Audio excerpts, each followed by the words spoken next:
Bitte haben Sie einen Moment Geduld. Wir sind gleich persönlich für Sie da.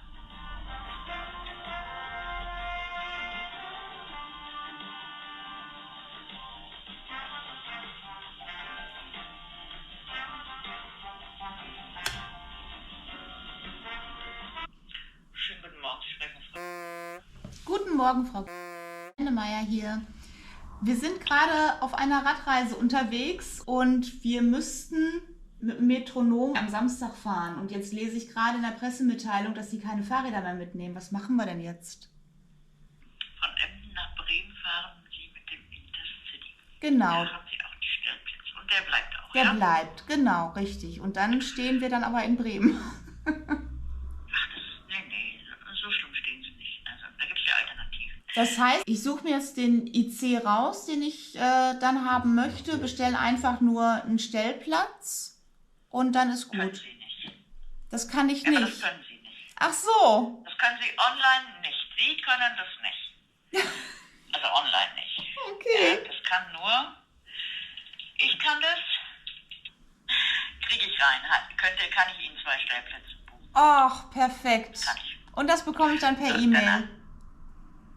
Jetzt kommen wir zum Nachteil der Geschichte. Nein. Jetzt kriegen Sie gleich einen Anruf der Bank. Kreditrahmen ist gesprengt mit 0 Euro. Ach, okay. Ja, schade. Das war's dann mit der Reise. Genau. Nichts ist mit Inkofen, können Sie vergessen. Richtig. Ja, nein. Richtig. Nein, ist raus. Per E-Mail sollte schon bei Ihnen sein für die Stellplätze. Ach, das ist ja perfekt. Sie sind ja ein Engel. Kein Problem. Ach, Ich weiß. ach, vielen, vielen Dank. Super. Kein Problem, Frau Nennmeier. Dann können Sie getrost wieder zurückkommen. Okay. Oh, sehr schön. Ja, damit ist die Rückfahrt doch wieder in trockenen Tüchern. Und jetzt gibt's Frühstück.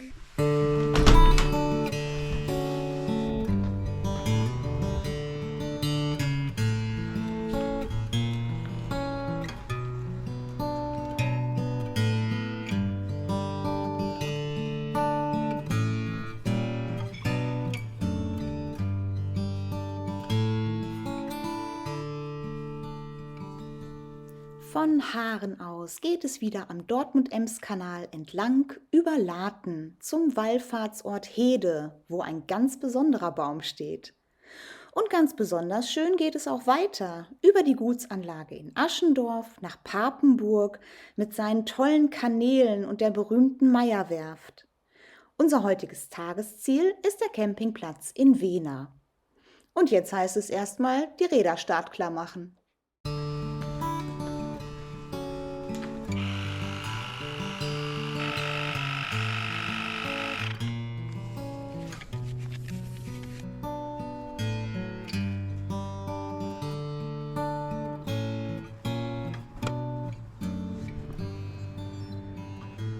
Gehe zum Startpunkt Richtung Südosten. Meine Die Tour liegt Güte. links von dir in 90 Metern.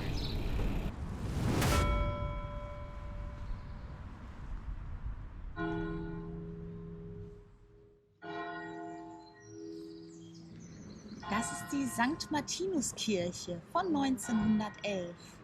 Sie wurde nach dem Vorbild des Petersdom in Rom erbaut und wird somit auch Emsländer Dom genannt oder Dom des Emslandes. Und hier sind wir auf dem Schwester-Kunigunde-Platz. Das ist eine Ordensfrau, die am 8.4.45 aus dem Turm ein weißes Bettlaken hisste und so Haaren vor schwerem Beschuss durch die alliierten Truppen bewahrte. Kannst mal sehen. Mit einer Länge von 58 Metern, einer Breite von 30 und einer Höhe von 55 Metern ist sie eine der größten Kirchen im Emsland.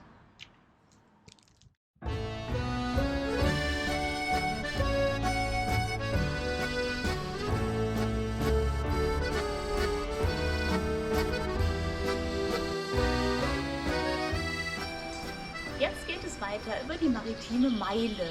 Ein Meerpfad über die ersten Haarener Schiffe.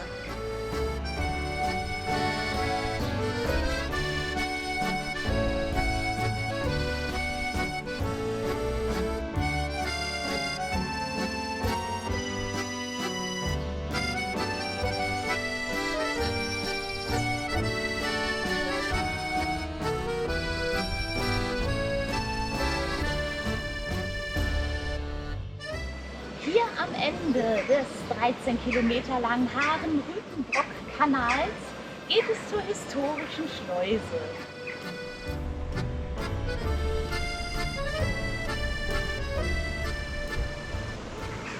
Das war schön mit den ganzen historischen Schiffen, die da lagen am Museumsufer. Toll!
Wer möchte, kann an dieser Stelle dem Haaren-Rütenbrock-Kanal folgen bis in die Niederlande nach Ter Apel.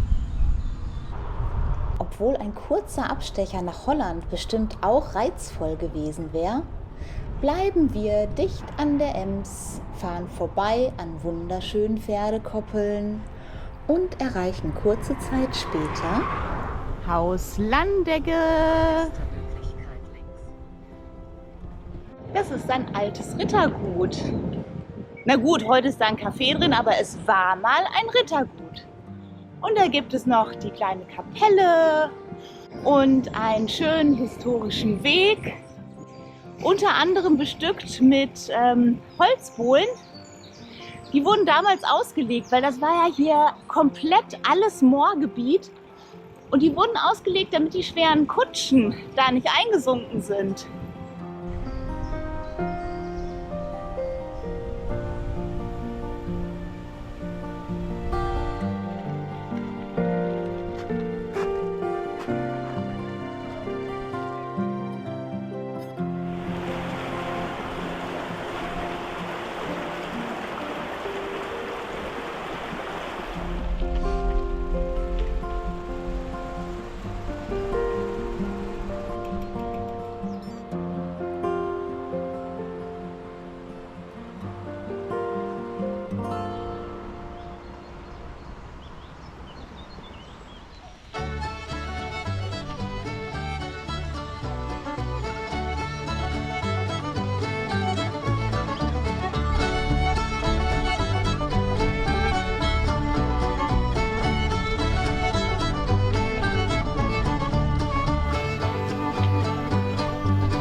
Das wäre für meine Schwester und mich früher ein Traum gewesen. Für meine Schwester wäre es wahrscheinlich auch ein Traum gewesen. Für mich nicht.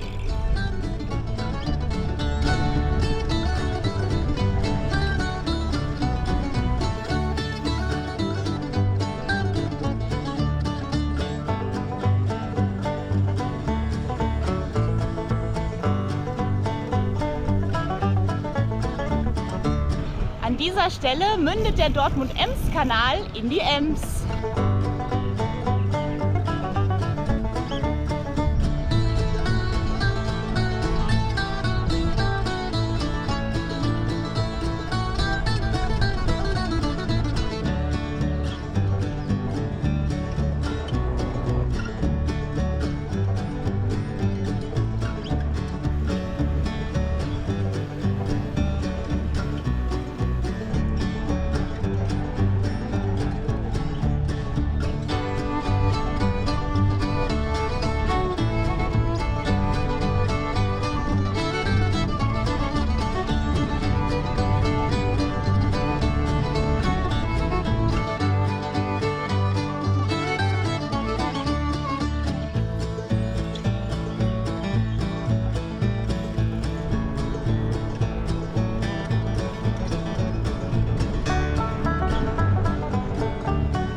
Jetzt kommen wir nach Laten. Bekannt geworden ist die kleine Stadt durch die Transrapid-Versuchsstrecke, die jedoch seit 2011 stillgelegt ist und ungefähr 3 Kilometer weiter weg liegt.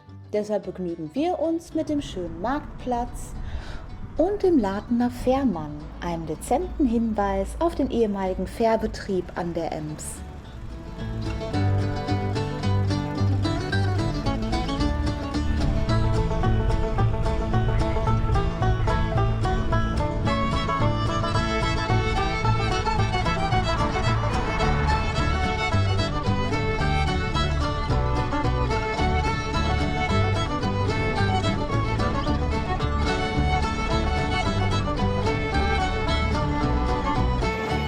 Das Gute an einem Kanal ist, dass es ja kein Hochwasser gibt, oder?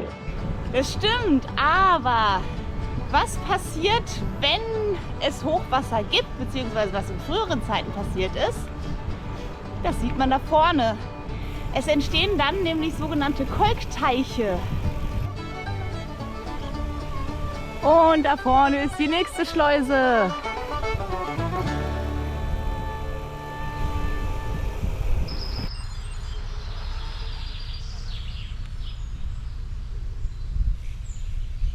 Weißt du, warum Markus gerade so schnell an der Kamera vorbeigefahren ist? Er hat was entdeckt. Markus hat nämlich schon seit ungefähr einer Stunde tierisch Lust auf einen Kaffee. Und jetzt guck mal. Oh, wo ist das denn? Na, dann fahren wir da doch mal schnell hin.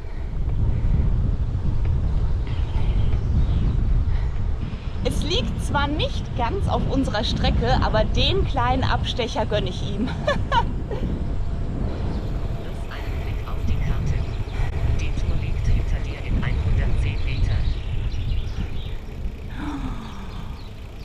So, wo Bank? Ja, Pause würde ich sagen.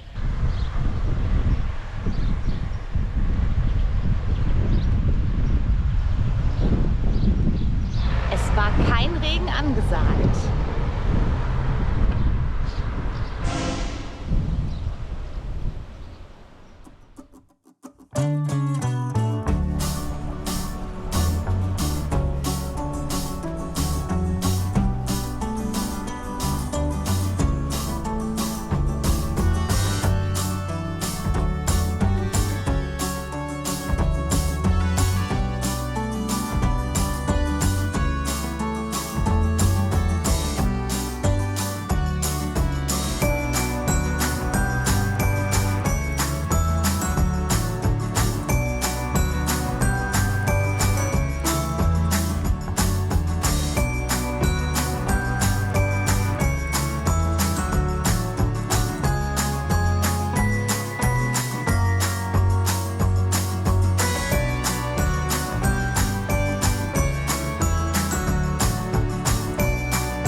Da vorne wird es schon angekündigt.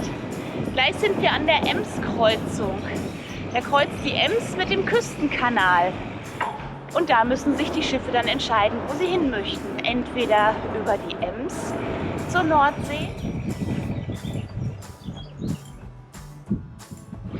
oder über den Küstenkanal, der bei Oldenburg in die Hunte mündet und bei Bremen in die Weser, die dann auch in die Nordsee fließt.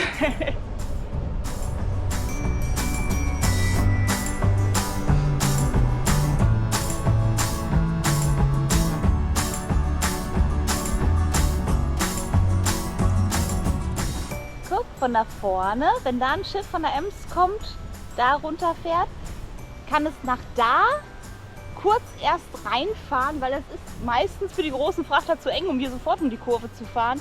Deshalb gibt es da noch so ein Parkbecken und von da aus kann man dann in den Küstenkanal fahren. Oder umgekehrt, vom Küstenkanal parken, hoch in die Ems. Schade, dass jetzt zur Zeit hier kein Frachter langfährt. Das muss ein ganz tolles Spektakel sein, wenn die wenden.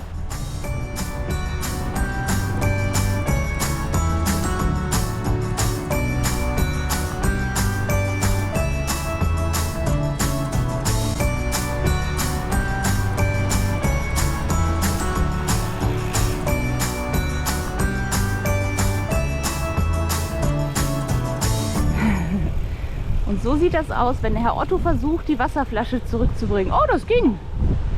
Gut. Was ist denn los? Was sind das denn für besondere Flaschen? Das sind welche von Fitlock. Und irgendjemand hat heute Morgen die Getränkeflasche vertauscht und das Wasser nach vorne gehängt. Da ist man so nett und bepackt schon mal das Rad. Und dann kriegt man noch Kritik hier. Ekelhaft. Ekelhaft. Aber als Entschädigung kriege ich gleich einen Kuchen. Und zwar in Hede, dem Wallfahrtsort. Und warum das so ist, das erzähle ich nach der Werbung.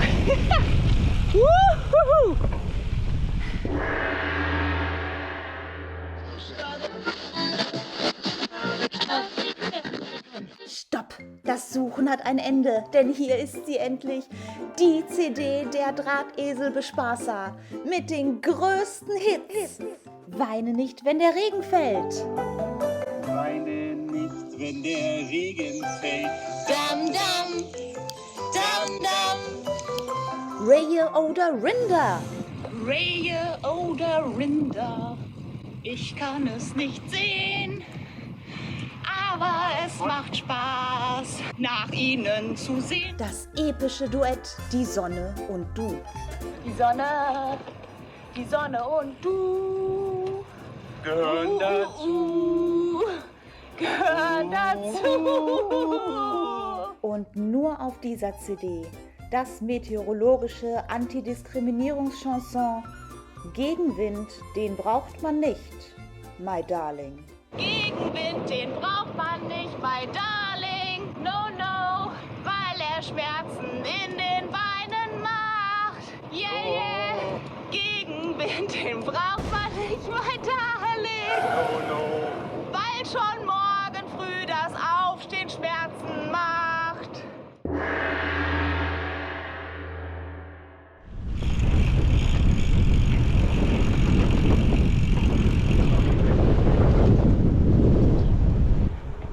Da ist doch schon mal das erste Highlight.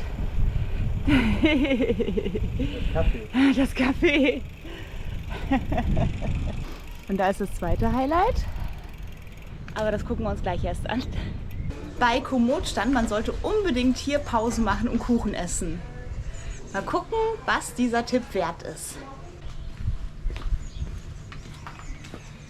Wir bräuchten eigentlich noch gar keine Pause machen. Das machen wir hier nur für euch.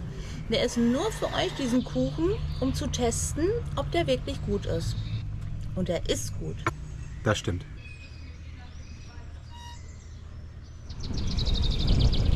Hede ist übrigens ein alter Wallfahrtsort. 1937 haben 4 Kinder hier eine Marienerscheinung gehabt und seitdem pilgern jährlich mehr als 1000 Menschen hierher. Und wir pilgern jetzt zum nächsten Highlight von Hede. Und der Hotelname lässt schon erahnen, was das sein könnte.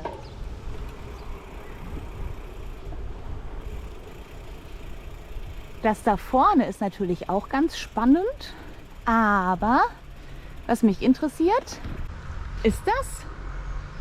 Also einmal der junge Mann und dann dieser ganz dicke Baum dahinter. Das hier ist die 1000-jährige Linde. Sie hat einen Stammumfang von 18 Metern und ist damit die dickste Linde Europas und der größte Baum Deutschlands. Wow! Ich finde eine dicke Linde.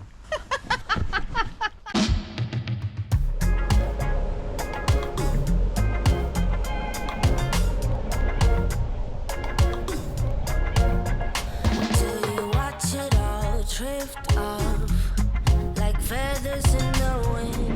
Das ist der alte Heder-Utladeplatz. Hier wurden früher die Schiffsladungen gelöscht.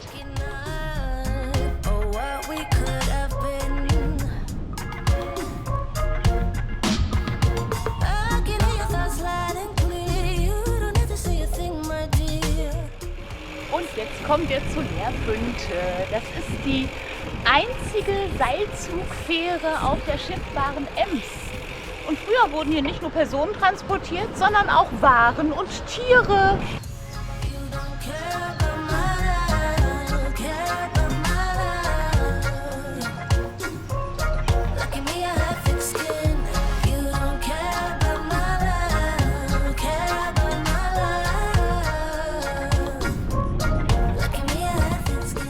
Als nächstes geht es über die Ems auf die kleine Emsinsel bei Herbrum, die wir über den Dortmund-Ems-Kanal wieder verlassen, bevor es weiter hoch geht in Richtung Aschendorf mit dem schönen Gut Altenkamp. Did you play your part, hand too hard? Yeah, did you let me in? Did I give you space enough to waste every bit of ice? I can hear your thoughts loud and clear. You don't need to say a thing, my dear. Pretend that I'm not here. All I seek is some honesty, a stray of light in my darkest fears. I know you know, I know. You don't care about my life, care about my life. Look at me, I have thick skin. You don't care about my life, care about my life. Look at me, I have thick skin. My love, oh my love,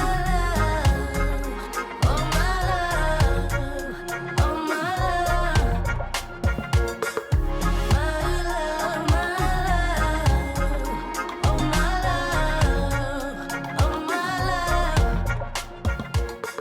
Das war Gut Altenkamp, ein barockes Herrenhaus aus dem 18. Jahrhundert. Früher haben da die sogenannten Drosten drin gewohnt. Das waren die adeligen Verwalter des Emslandes. Die hatten es schön, ne?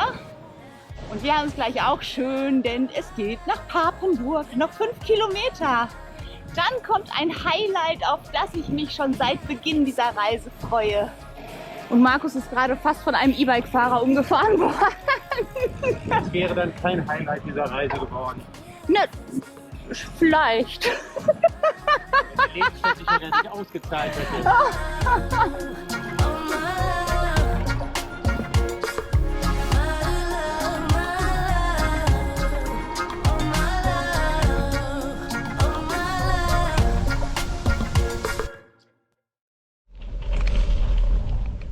Und schon wieder verlassen wir für ein kurzes Stück den Ems-Radweg, um durch den Volkspark Bokel zu fahren.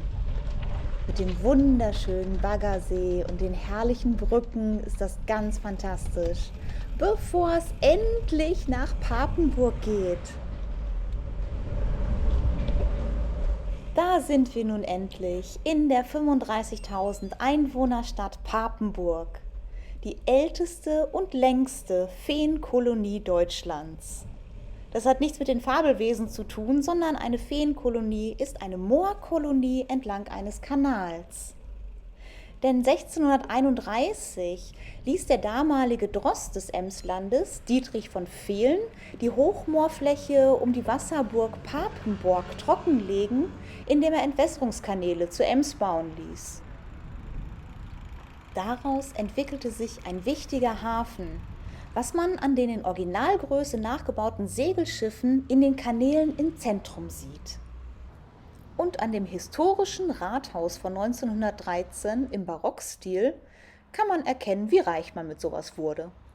Im Jahr 1988 kam dann noch ein Anker und 3 Bronzetafeln hinzu, als Symbol der Städtepartnerschaft mit Roquefort-sur-Mer in Frankreich. Direkt gegenüber befindet sich die St. Antoniuskirche.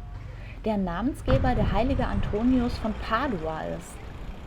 Bekannt wurde er durch seine Predigt am Strand von Rimini, wo ihn die Leute erst ernst nahmen, als plötzlich die Fische ihre Köpfe aus dem Wasser streckten, um seinen Worten zu lauschen. Ach übrigens, in der Kirche taucht Antonius dann auch nochmal auf. Auftauchen, wegen Wasser. Verstehst du?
Ja.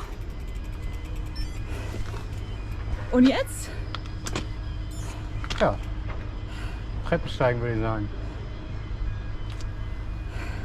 Also aufgrund der Baustelle, die da hinten ist, müssen wir jetzt diesen Übergang nehmen und der sieht folgendermaßen aus.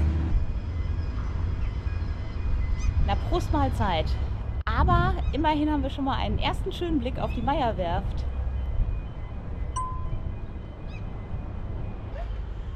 Okay. Auf geht's.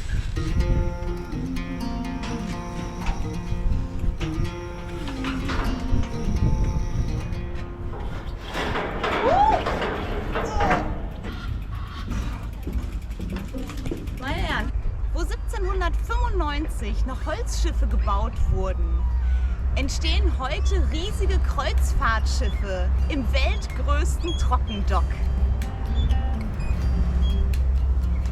Und wir sehen kein einziges heute.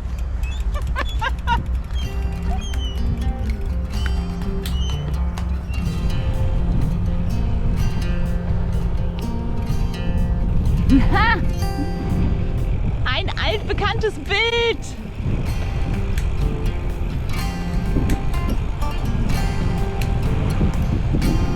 Na, fühlst du dich zu Hause? Ja.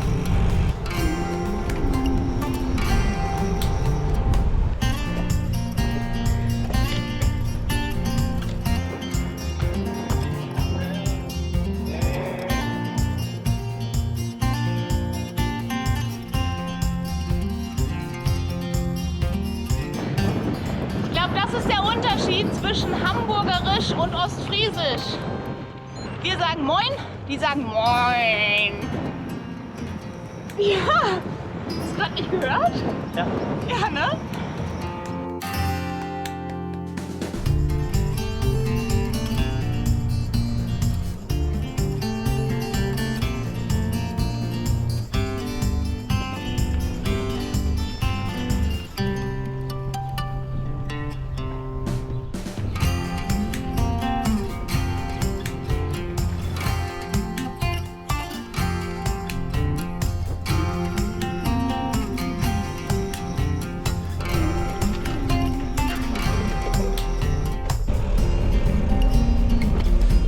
Hallo.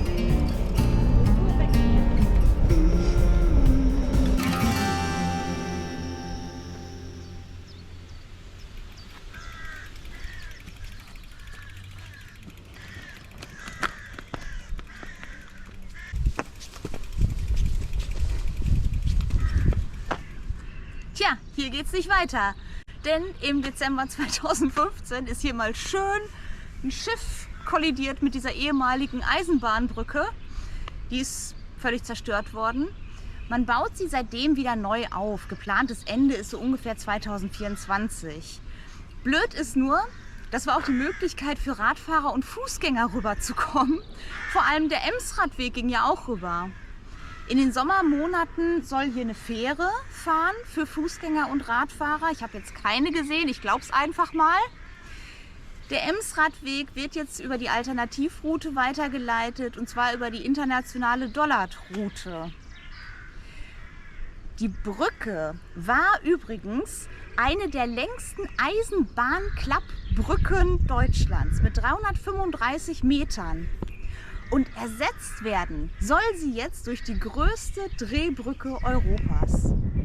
Da sind wir mal auf 2024 gespannt, wa? Ob das noch was gibt. Ja, für uns geht es weiter auf der Dollard-Route nach Wena, was wir schon fast erreicht haben. Und da geht es wieder auf den Campingplatz. Ach, der ist sogar noch offen.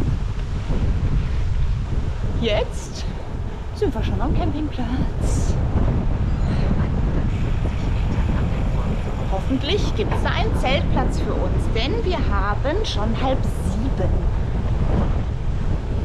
Schauen wir mal, ne? Ich glaube, das sieht gut aus.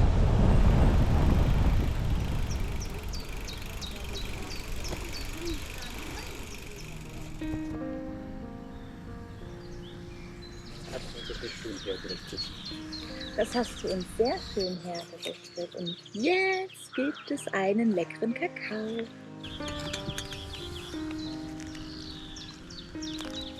So, dann gucke ich mir mal die Waschräume an.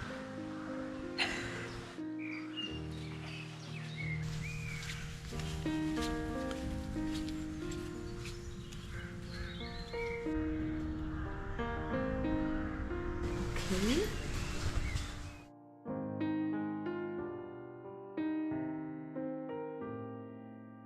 Kleines bisschen in die Jahre gekommen, aber das ist jetzt nicht schlimm, finde ich. Das ist okay. So, dann bereiten wir jetzt den letzten Tag vor. Eine Seite,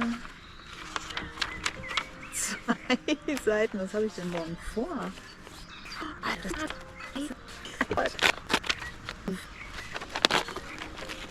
Wow. Okay, 5 Doppelseiten stehen morgen auf dem Programm. Wobei ich sagen muss, ganz viel davon ist leer. In Leer habe ich morgen so einen kleinen Stadtrundgang geplant. Und da ist ganz, ganz viel mit bei. Ach, dann morgen die Fähre. Ja, und dann natürlich Emden, ne? Hallo, moin. Hallo. Ach, Emden ist bestimmt auch richtig schön.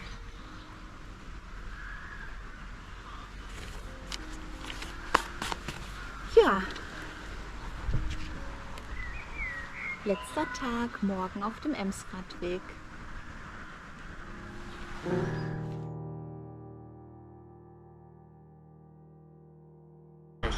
Oh. Entschuldigung. Von der Quelle bis da oben hin oder wie? Genau. Ah, schön. Was machst du denn? Was war das denn für eine Show? Entstehen heute riesige Kreuzschiffdampfer im weltgrößten Trockendock. Kreuzschiffdampfer? Das macht Kreuzfahrtschiffe, Schatz. Okay, nochmal. Die Binnendünen der Ems. Hi. Fahr ruhig durchs Bild, macht nix. Warte, musst du das so machen?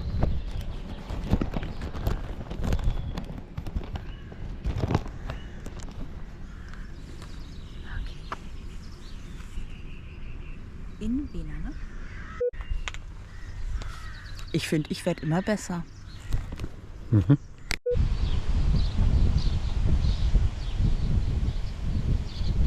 Lea ist übrigens morgen dran.